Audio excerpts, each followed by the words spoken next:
Okay. ఇప్పుడు ఈ వీడియోలో ఏంటంటే మనము ట్యూబ్‌లైట్, ఫ్లోరోసెంట్ ట్యూబ్‌లైట్ వర్కింగ్ అనేది ఎలా ఉంటుంది? కంప్లీట్ డీటెయిల్స్ తెలుసుకుందాము. ఈచ్ పార్ట్ యొక్క ఫంక్షన్ ఏంటి? ఏం చేస్తుంది? ట్యూబ్‌లైట్ వెలగడానికి గల కారణం ఏంటి? అసలు సర్క్యూట్ అనేది ఎలా ఫామ్ అవుతుంది? ఇందులో యూజ్ చేసే ఆక్సిలరీ కాంపోనెంట్స్ ఏంటి? అవి ఎలా హెల్ప్ చేస్తున్నాయి ట్యూబ్‌లైట్ వెలగడానికి? టోటల్ డీటెయిల్స్ చూద్దాం. ఫ్లోరోసెంట్ ట్యూబ్‌లైట్ యొక్క కన్స్ట్రక్షన్ మనం చూసుకున్నట్టయితే ఏంటండి, ఇది ఫస్ట్ ఒక గ్లాస్ ట్యూబ్ ఉంటుంది. ఆ గ్లాస్ ట్యూబ్కి 2 ఎలక్ట్రోడ్స్ ఉంటాయి, రైట్ సైడ్ ఒకటి, లెఫ్ట్ సైడ్ ఒకటి. అండ్ ఈ ఎలక్ట్రోడ్స్కి మనము సిరీస్లో బల్లాస్ని కనెక్ట్ చేస్తాము. బల్లాస్ట్ అంటే చోక్, ఆ తర్వాత ఒక స్విచ్, కంట్రోలింగ్ ఏమో ఫేస్ స్విచ్కి ఉంది. అండ్ ఈ న్యూట్రల్ అనేది ఇంకొక ఎలక్ట్రోడ్ యొక్క కింద ఉన్నటువంటి టర్మినల్కి కనెక్ట్ చేశాను. ఇప్పుడు ఏం చేయాలి? ఫ్లోరోసెంట్ ట్యూబ్లైట్కి ప్యారలల్లో స్టార్టర్ని కనెక్ట్ చేయాలి. సో మిగిలిన 2 ఎలక్ట్రోడ్స్ యొక్క 2 టర్మినల్స్తో నేను స్టార్టర్ లోపల బయోమెటాలిక్ స్ట్రిప్ ఉంటుంది. దానికి కెపాసిటర్ ప్యారలల్ కనెక్షన్ అయి ఉంటుంది. కెపాసిటర్ ఏం చేస్తుందంటే పవర్ ఫ్యాక్టర్ని మెయింటైన్ చేస్తుంది. పవర్ ఫ్యాక్టర్ ఏంటంటే నేను దానికోసం సపరేట్గా ఒక వీడియో ఇస్తాను. అందులో పవర్ ఫ్యాక్టర్ గురించి ప్రాక్టికల్గా, థియరిటికల్గా 2 విధాలుగా చెప్తాను. నెక్స్ట్ చూసుకున్నట్టయితే మనము ఈ ట్యూబ్ లోపల మిక్చర్ ఆఫ్ గ్యాసెస్, అదేంటంటే argon plus xenon or krypton with mercury drop ఉంటుంది. మెర్క్యూరీ అనేది ఫస్ట్ మనకు లిక్విడ్ స్టేట్లో ఉంటుంది. లిక్విడ్ స్టేట్ నుండి ఆ తర్వాత వేపర్ అవుద్ది. సో ఈ లిక్విడ్ స్టేట్లో ఉన్నప్పుడు ఇది మెర్క్యూరీ అనేది ఎంత ఉంటుందంటే it is 4 milligrams. 4 milligrams means it is approximately 0.004 grams అన్నట్టు. ఇది మనకు కనబడదు అన్నట్టు ఉంటుంది, ట్యూబ్ లోపల ఉంటుంది కానీ మనకు కనబడదు. ఎందుకంటే 4 మిల్లీగ్రామ్స్ అనేది చాలా తక్కువ క్వాంటిటీ కాబట్టి మనకు కనబడదు. ఇప్పుడు మనం దీనికి 240 వోల్ట్స్ ఏసీ సప్లై కనుక ఇస్తే, అంటే ఇక్కడ స్విచ్ ఆన్ చేశాక స్విచ్ ఏమవుతుంది, మనకు ఈ పొటెన్షియల్ డిఫరెన్స్ 240 వోల్టేజ్ అనేది డైరెక్ట్ ఈ బలాస్ట్ నుండి, బలాస్ట్ ద్వారా నెక్స్ట్ ఫిలమెంట్ లోపలికి వెళ్ళి, ఫిలమెంట్ లోపల నుండి స్టార్టర్ లోపలికి వెళ్తుంది. స్టార్టర్ లోపల మనకు బయోమెటాలిక్ స్ట్రిప్ అనేది ఉంటుంది. సో బయోమెటాలిక్ స్ట్రిప్ దగ్గర 240 వోల్టేజ్ ఉంది. అండ్ దానికి 2 ఎండ్స్ ఉన్నాయి కదా చూడండి, ఇక్కడ బయోమెటాలిక్ స్ట్రిప్ దగ్గర.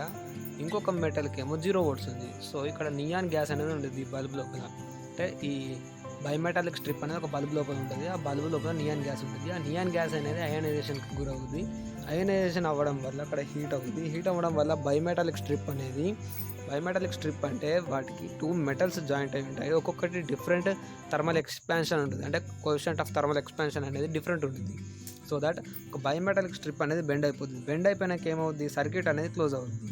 అంటే 4 లిడ్స్తోని ట్యూబ్లైట్ అనేది సర్క్యూట్ క్లోజ్ చేసుకుంటుంది. సర్క్యూట్ క్లోజ్ అయిపోయినాక 2 ఎలక్ట్రోడ్స్ దగ్గర మనకు హీట్ అనేది జనరేట్ అవుతుంది. ఈ హీట్ జనరేషన్ అవ్వడం వల్ల మనకి ఏమవుతుందంటే డ్రాప్లెట్ ఫామ్లో ఉన్నటువంటి ఈ మెర్క్యూరీ వేపరైజ్ అయిపోతుంది. ఇంకా సర్క్యూట్ క్లోజ్ అయింది కాబట్టి మనకి ఇక్కడ బల్లాస్ట్ అనేది ఛార్జ్ అవుతుంది. అంటే ఇది మ్యాగ్నెటిక్ ఫీల్డ్ని పెంచుకుంటుంది. అంటే ఎనర్జీని స్టోర్ చేసుకుంటుంది. It stores energy in the form of magnetic field. Magnetic ఫీల్డ్లో ఇది ఎనర్జీని స్టోర్ చేసుకుంటుంది కాబట్టి ఇది ఒక ఇండక్టివ్ మెటీరియల్ కాబట్టి బల్లాస్ట్ అనేది మనకు ఎంతో కొంత వోల్టేజ్ డ్రాప్ అనేది ఉంటుంది. ఈ వోల్టేజ్ డ్రాప్ వల్ల సో ఫస్ట్ మనకు ఎంత పోయింది, స్టార్టర్ దగ్గరికి 240 వోల్టేజ్ ఒక సైడ్, 0 వోల్టేజ్ ఇంకొక సైడ్.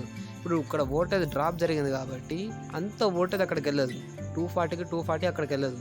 సో అక్కడ అయోనైజేషన్ అనేది ఆగిపోద్ది. నియాన్ బల్బులో 240 వోల్టేజ్ వెళ్ళాక ఏమవుతుందంటే సమ్ 200 వోల్ట్స్ వెళ్ళచ్చు, లేకపోతే 150 వోల్ట్స్ వెళ్ళచ్చు.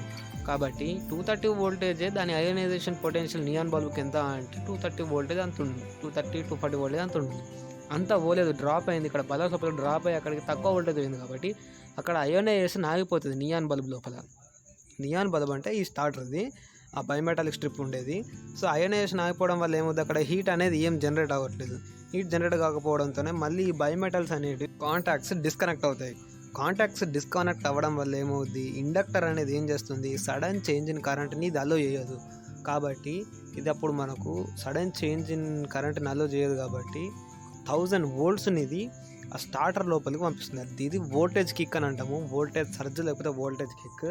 ఆ వోల్టేజ్ అనేది పోయి మళ్ళీ బయోమెటాలిక్ స్ట్రిప్ ద్వారా ఆర్క్ డిశ్చార్జ్ అనేది జరుగుతుంది. ఆర్క్ డిశ్చార్జ్ అంటే ఇప్పుడు గ్లో డిశ్చార్జ్, ఇది ఆర్క్ డిశ్చార్జ్ కూడా కాదు, గ్లో డిశ్చార్జ్ అనేది జరుగుతుంది. గ్లో డిశ్చార్జ్ అంటే ఎలక్ట్రాన్స్ అనేటివి ఈ బయోమెటాలిక్ స్ట్రిప్ నుండి జంప్ అయిపోయి ఆ తర్వాత ట్యూబ్లైట్ యొక్క 2 ఫిలమెంట్స్ దగ్గర కూడా మనకు 1000 వోల్ట్స్ అనేటివి డెవలప్ అవుతాయి.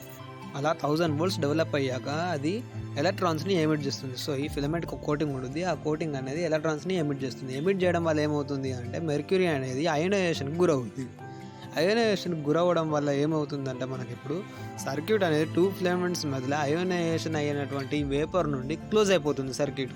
సో ఈ స్టార్టర్ మీద ఉన్నటువంటి స్టార్టర్ సర్క్యూట్ అనేది అది ఓపెన్లోనే ఉంటుంది.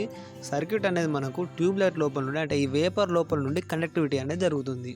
Why? Because the mercury vapor possesses a low resistance path to the flow of electrons than that of the non-ionized neon gas present in the starter circuit.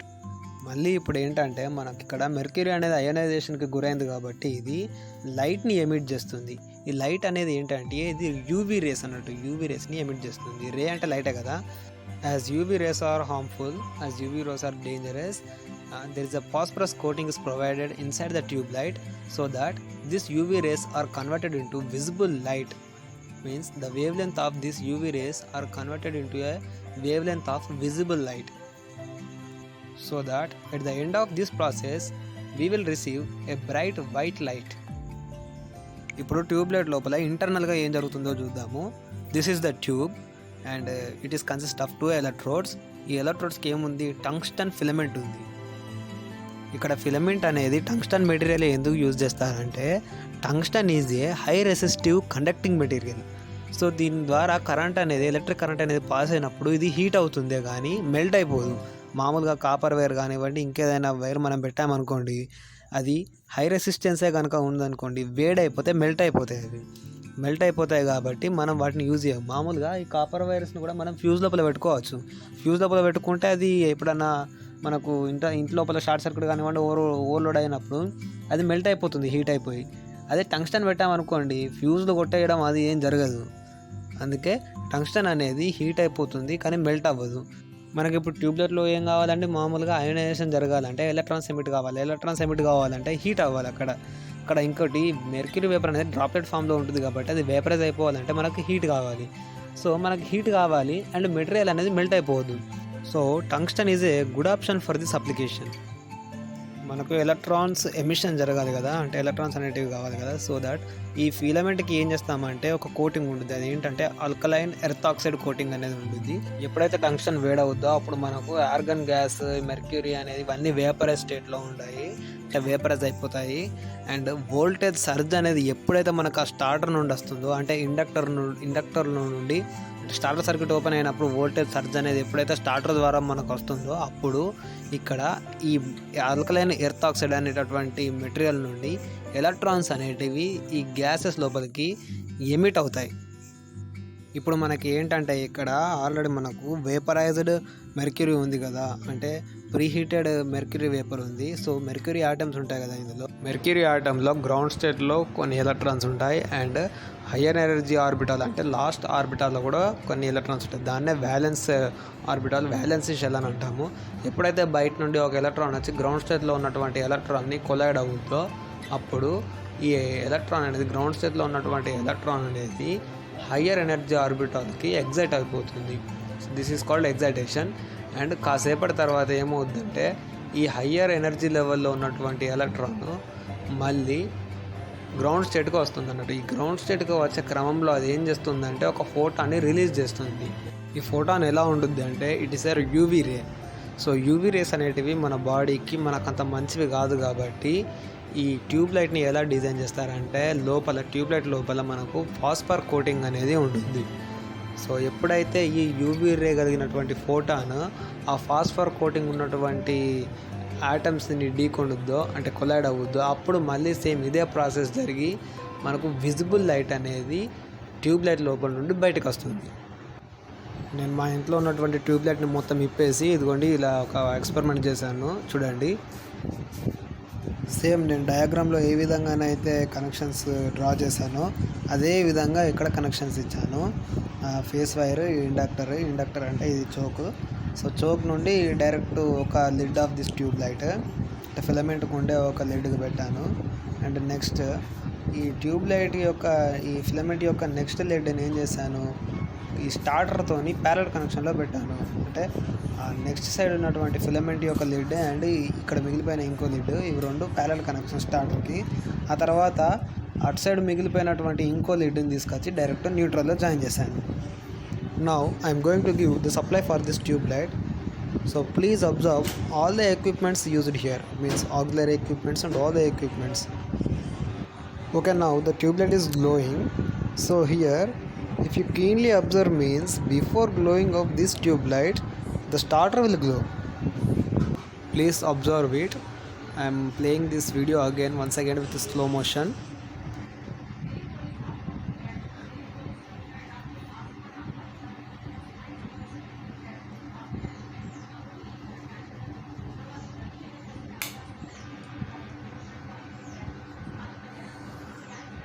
నేను ఇక్కడ voltage సర్జ్ను చూపించడానికి, అంటే glow డిశ్చార్జ్ని చూపించడానికి దీన్ని మొత్తం ఇప్పేసాను. ఇది చూడండి.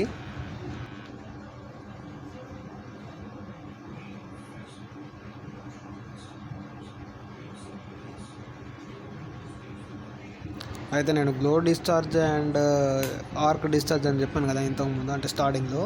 ఆ గ్లో డిశ్చార్జ్ అంటే ఏంటంటే it is high voltage with less current. And arc discharge అంటే ఏంటంటే లో వోల్టేజ్ అండ్ హై కరెంట్ అప్పుడు జరిగే డిశ్చార్జ్ని ఆర్క్ డిశ్చార్జ్ అంటాం. ఇంకా చెప్పాలంటే నేను వీడియో స్టార్టింగ్లో ionization potential of neon is less than that of the ionization potential of mercury అంటూ చెప్పాను కదా. సో అసలు ఈ అయోనైజేషన్ పొటెన్షియల్ అంటే ఏంటంటే the energy required to remove an electron from the neutral gases state of an atom. Outermost shell నుండి ఎలక్ట్రాన్ని remove చేయడానికి ఎంత ఎనర్జీ కావాలో దాన్ని అయోనైజేషన్ పొటెన్షియల్ అని అంటాము. ఇంకోటి ఏంటంటే మెర్క్యూరీ అనేది లిక్విడ్ స్టేట్లో ఉన్నటువంటి ఒక మెటల్. అది మెటల్ అంటే ఏంటి, దానికి కండక్టివిటీ ఉంటుంది. కాబట్టి మెర్క్యూరీ వేపర్కి కూడా కండక్టివిటీ ఉంటుంది. సో ఇది 100 సెంటీమీటర్స్ ఉంటుంది కదా మామూలుగా ఈ ల్యాంప్ అనేది. 100 సెంటీమీటర్స్ వరకు ఎలక్ట్రాన్స్ అనేవి ఫ్లో కావాలంటే, అది అయోనైజ్ అవ్వాలి అంటే, అది కండక్టివిటీ ఉండాలంటే మామూలుగా దానికి వోల్టేజ్ సర్జ్ అనేది అవసరం. సో 1000 volts వోల్టేజ్ సర్జ్ని ప్రొవైడ్ చేసి మనము మెర్క్యూరీకి కండక్టివిటీని క్రియేట్ చేస్తాము. ఒక్కసారి మనకు మెర్క్యూరీ వేపర్తో కండక్టివిటీ క్లియర్ అయింది అనుకోండి, ఆ తర్వాత మనకు స్టార్టర్తో పని లేదు. ఇక దాన్ని పీకేసినా కూడా మనకేం పెద్ద ప్రాబ్లం ఏమి ఉండదు. చూడండి, నేను ఇక్కడ పీకేస్తున్నాను, ఈ స్టార్టర్ని తీసేస్తున్నాను, అంటే ఈ సర్క్యూట్లో నుండి స్టార్టర్ని కంప్లీట్గా రిమూవ్ చేస్తున్నాను. అయినప్పటికీ కూడా బల్బ్ అనేది గ్లో అవుతుంది. చూడండి, నేను స్టార్టర్ని రిమూవ్ చేశాను, మీకు చూపిస్తాను.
చూస్తున్నారు కదా, ట్యూబ్లైట్ అనేది మనకి ఇప్పుడు ఓన్లీ 2 లీడ్స్తో మాత్రమే పనిచేస్తుంది. ఇట్ మీన్స్ ఓన్లీ 2 టర్మినల్స్తో మాత్రమే పనిచేస్తుంది. అంటే ఏంటి, మనకు పాత సర్క్యూట్ అనేది ఎలా క్లోజ్ అయిపోయింది, మెర్క్యూరీ వేపర్తో క్లోజ్ అయిపోయింది. ఇది చూడండి స్టార్టర్, దీని స్టార్టర్ నేను సపరేట్గా చూపిస్తాను, మొత్తం పీకేస్ అని ఎడకాడికి. ఇది ప్రూఫ్ అన్నట్టు, మెర్క్యూరీ వేపర్తో మనకు సర్క్యూట్ క్లోజ్ అయింది అనే దానికి ఇది ప్రూఫ్. ఒకవేళ మనము ఇప్పుడు ఈ స్టార్టర్ సర్క్యూట్ని మళ్ళీ క్లోజ్ చేసామే అనుకోండి, అప్పుడు ఏమవుద్ది, ట్యూబ్లైట్ గ్లో అవ్వదుగా. ఎందుకంటే మామూలుగా స్టార్టర్ సర్క్యూట్ని మళ్ళీ క్లోజ్ చేస్తే అంటే ఒక వైర్ తీసుకొని క్లోజ్ చేసామనుకోండి, మెర్క్యూరీ వేపర్లో ఉన్నటువంటి రెసిస్టెన్స్ కన్నా అంటే వైర్ ఉంటుంది కదా, వైర్ పెడతాం కదా, ఆ వైర్ లోపల రెసిస్టెన్స్ అనేది చాలా తక్కువ ఉంటుంది. సో కరెంట్ అనేది ఆబ్వియస్లీ ఏ పాత్రని చూస్ చేసుకుంటుంది, అప్పుడు మనకు బల్బ్ అనేది గ్లో అవ్వదు. ఈ ఎలక్ట్రాన్స్ అనేటివి ఏం చేస్తాయంటే ఈ ఫిలమెంట్ ద్వారా వెళ్ళి మళ్ళీ ఆ స్టార్టర్ సర్క్యూట్ లోపల నుండి వెళ్ళి అట్లా అంతా తిరిగేస్తాయి. అంతే తిరిగి ఏం చేస్తాయి, ఈ ఫిలమెంట్స్ని హీట్ చేస్తాయి. అంతే, హీట్ చేయడమే. ఎప్పుడైతే మనం ఆ స్టార్టర్ సర్క్యూట్ని ఓపెన్ చేస్తాం అంటే మాన్యువల్గా మనం చేతితో ఇట్లా ఓపెన్ చేసినా కూడా ఇన్ కేసు వైర్ పెడితే వోల్టేజ్ సర్జ్ అనేది జరిగినప్పుడు మాత్రమే బల్బు గ్లో అవుతుంది, లేకపోతే గ్లో అవ్వదు. ఇంకా ఇంట్లో ఒక్కొక్కసారి ఏమవుతుందంటే ఈ బల్బ్ అనేది ఫ్లిక్కరింగ్ అవుతుంది. అంటే ఇనిషియల్గా ప్రీహీట్ చేసినటువంటి దీనికి సరిపోదు అన్నట్టు, వేపరైజ్ చేసేయడానికి, అయనైజేషన్ చేసేయడానికి సరిపోదు. సో దట్ సర్క్యూట్ అనేది ఏమవుతుందంటే మళ్ళీ క్లోజ్ అయిపోయి ఓపెన్ అయిపోవడం. అంటే ఇక్కడ ఏం జరుగుతుందంటే మనకు స్టార్టింగ్ చెప్పుకున్నాం కదా, ఫస్ట్ సప్లై ఇవ్వడంతో ఏమవుతుంది, 230 వోల్టేజ్ అనేది డైరెక్ట్గా మనకు స్టార్టర్ సర్క్యూట్ లోపలికి వెళ్ళిపోతుంది. అంటే బయోమెటాలిక్ స్ట్రిప్ అనేది అక్కడ బెండ్ అయిపోతుంది, అయనైజేషన్ జరగడం వల్ల నియాన్ గ్యాస్ అనేది. ఆ బెండ్ అయిపోయినాక ఏమైంది, సర్క్యూట్ టోటల్లీ కంప్లీట్గా క్లోజ్ అయిపోవడం వల్ల ఈ ఫిలమెంట్స్ అనేటివి హీట్ అయిపోయి ప్లస్ ఇక్కడ మనకు ఇండక్టర్ అనేది ఛార్జ్ అవుతుంది. ఛార్జ్ అయ్యాక మనకు ఇండక్టర్ అంటే చోక్ కదా, సో దీని దగ్గర సమ్ వోల్టేజ్ డ్రాప్ అనేది ఉంటుంది. 240 సప్లై చేసా కాడ ఇది ఒక 30 వోల్ట్స్ ఎంతో కొంత అందాజా చెప్తాను నేను. డ్రాప్ అయిపోయినాక మిగిలిన వోల్టేజ్ పోయి అక్కడ స్టార్టర్ దగ్గర ఉంటుంది. So that is not enough to ionise the neon gas with in the starter bulb. So అప్పుడు మనకు బయోమెటాలిక్ స్ట్రిప్ అనేది బెండ్ అయిపోయి ఉన్నటువంటిది కాస్త మళ్ళీ దాని ఒరిజినల్ పొజిషన్కి వస్తుంది. ఒరిజినల్ పొజిషన్కి వచ్చేసరికి ఈ sudden change in current inductor అనేది అపోజ్ చేయడం వల్ల ఏమవుతుంది, ఈ బల్లాస్లో ఉన్నటువంటి ఎనర్జీ అంటే ఇది స్టోర్ చేసుకున్నటువంటి ఎనర్జీ ఉంటుంది కదా, మ్యాగ్నెటిక్ ఫీల్డ్ లోపల స్టోర్ చేసుకున్నటువంటి ఎనర్జీని మొత్తాన్ని కూడా పుష్ చేస్తుంది. So that due to that a voltage kick arises within the circuit. ఈ voltage kick or voltage surge అనేది ఓపెన్ అయిపోయినటువంటి స్టార్టర్ సర్క్యూట్లో అంటే స్టార్టర్ స్ట్రిప్స్ నుండి ప్లస్ ఈ 2 ఫిలమెంట్స్ లోపల వోల్టేజ్ సర్జ్ అనేది డెవలప్ అవుతుంది. ఇనిషియల్గా ఫస్ట్ సర్జ్కి ఇది అయనైజ్ అవ్వకపోతే ఏమవుతుంది, మనకు ఇండక్టర్ అనేది డిశ్చార్జ్ అయిపోయింది. సో మళ్ళీ ఏమవుతుంది, సైకిల్ రిపీట్ అవుతుంది. మళ్ళీ 230 voltages fed to the starter circuit and starter దగ్గర బయోమెటాలిక్ స్ట్రిప్ అనేది బెండ్ అయిపోయినాక సర్క్యూట్ క్లోజ్ అయిపోతుంది, ఫిలమెంట్స్ హీట్ అయిపోతాయి. ఈ టైం మొత్తంలో ఇండక్టర్ అనేది ఎనర్జీని స్టోర్ చేసుకుంటుంది, మ్యాగ్నెటిక్ ఫీల్డ్ లోపల స్టోర్ చేసుకున్నాక వోల్టేజ్ డ్రాప్ జరుగుతుంది. వోల్టేజ్ డ్రాప్ జరిగినాక అక్కడ సఫిషియంట్ వోల్టేజ్ అనేది ఉండదు, అంటే సఫిషియంట్ పొటెన్షియల్ అనేది ఉంటుంది దాన్ని అయనైజ్ చేయడానికి స్టార్టర్ సర్క్యూట్ లోపల. ఇప్పుడు బయోమెటాలిక్ స్ట్రిప్ అనేది దాని ఒరిజినల్ ప్లేస్కి వస్తుంది. ఒరిజినల్ ప్లేస్కి వచ్చినాక సర్క్యూట్ అనేది ఓపెన్ అవ్వడం వల్ల ఈ సడన్ చేంజ్ని ఇండక్టర్ అపోజ్ చేయడం వల్ల ఒక వోల్టేజ్ కిక్ అనేది డెవలప్ అయిపోయి దాంతే అప్పుడు ఏమవుతుంది, ఈ 1000 వోల్ట్స్ అనేటి ఈ 2 ఫిలమెంట్స్ మధ్యలోకి వచ్చేస్తుంది. అప్పుడు ఫ్రీ ఎలక్ట్రాన్స్ అనేటివి మళ్ళీ ట్రై చేస్తాయి. So until and unless bulb glow అయ్యేంత వరకు కూడా ఈ సైకిల్స్ అనేటివి రిపీట్ అవుతాయి. ఎక్కడో ఒక కాడ అంటే ఏదో ఒక ప్రయత్నానికి బల్బ్ అనేది గ్లో అవుద్ది. ఒకసారి బల్బ్ గ్లో అయింది అనుకోండి, ఇక మనకు ఆ స్టార్టర్ సర్క్యూట్ అనే అవసరమే లేదు, దాని పనే లేదు. దాన్ని వీక్ పారేసినా కానీ మనకు బల్బ్ అనేది గ్లో అవుతూనే ఉంటుంది, అంటే ఈ ట్యూబ్ అనేది గ్లో అవుతూనే ఉంటుంది. So here the starter is about to just start the tubelight అంతే. సో ఇది మనకు ట్యూబ్లైట్ స్టార్ట్ అవ్వడానికి హెల్ప్ చేస్తుంది కాబట్టి దీన్ని ఆక్సిలరీ ఎక్విప్మెంట్ అని కూడా అనొచ్చు. సో ఇక్కడ స్టార్టర్ గురించి తెలుసుకున్నారు కదా, అంటే ట్యూబ్లైట్ లోపల ఉండే స్టార్టర్ గురించి. ఇక్కడ దీన్ని స్టార్టర్ అని ఎందుకు అంటున్నారు, ఇక్కడ జరిగే మెకానిజం ఏంటనేది తెలుసుకున్నారు కదా. మనకు డీసీ మోటార్స్ అండ్ ఏసీ మోటార్స్లో అంటే ఇండక్షన్ మోటార్స్లో కూడా స్టార్టర్స్ ఉంటాయి. ఇండక్షన్ మోటార్స్కి డిఓఎల్ స్టార్టర్స్, లేకపోతే స్టార్ డేటా స్టార్టర్స్, అండ్ డీసీ మోటార్స్కి వచ్చేసరికి 3 పాయింట్ స్టార్టర్, 4 పాయింట్ స్టార్టర్ అని ఉంటాయి. సో అక్కడ వాటి లోపల జరిగే మెకానిజం వేరు. స్టార్టర్ అంటే ఏంటి, స్టార్ట్ చేయడానికి ఉపయోగించేదాన్ని స్టార్టర్ అని అంటాము. అండ్ ఇంకోటి, ఈ ట్యూబ్లైట్స్ అనేటివి మనకు 2 టైప్స్లో ఉంటున్నాయి. ఏంటంటే electrical tubelights and electronics tubelights. ఇప్పుడు నేను ప్రజెంట్ చేసింది ఎలక్ట్రికల్ ట్యూబ్లైట్స్, అంటే దీనికి ఒక స్టార్టర్ సర్క్యూట్ చోక్ అంతుంది కదా. అండ్ ఎలక్ట్రానిక్ ట్యూబ్లైట్స్కి ఎలా ఉంటుందంటే ఒకటే బల్లాస్ట్ ఉంటుంది, అదే బల్లాస్ట్కి మొత్తం 4 టర్మినల్స్ ఉంటాయి. 4 టర్మినల్స్ని 2 లీడ్స్ డివైడ్ చేసేసి 2 టర్మినల్స్కి ఇచ్చేస్తాం ఫిలమెంట్స్కి. దాన్ని ఎలక్ట్రానిక్ ట్యూబ్లైట్ అంటాము. ఇప్పుడు మనం ప్రజెంట్ చేసిందేమో ఎలక్ట్రికల్ ట్యూబ్లైట్. మనకు ఒక డౌట్ కూడా ఉంటుంది, ఏంటంటే ఈ ట్యూబ్లైట్స్ అనేటివి ఎంత కరెంట్ని డ్రా చేస్తాయని. సో ఇక్కడ చూడండి, నేను ప్రాక్టికల్గా ఒకసారి అంటే ట్రై చేశాను క్లాంప్ మీటర్ పెట్టి. అది ఎంత తీసుకుంటుందంటే సమ్ 150 మిల్లీ యాంప్స్ తీసుకుంటుంది. అంటే 190 అలా కూడా చూపెడుతుంది, కానీ అంటే పర్ఫెక్ట్గా పట్టుకుంటే 150 మిల్లీ యాంప్స్ అలా చూపెడుతుంది. సో మనం దీన్ని ఎంత వాటేజ్ అని కనుక్కోవాలనిపిస్తే P=V/I ఫార్ములా వేస్తే అయిపోతుంది. 152 మిల్లీ యాంప్స్ అంటే 152 × 10⁻³ 3 × 240 36 వాట్స్ అని వస్తుంది.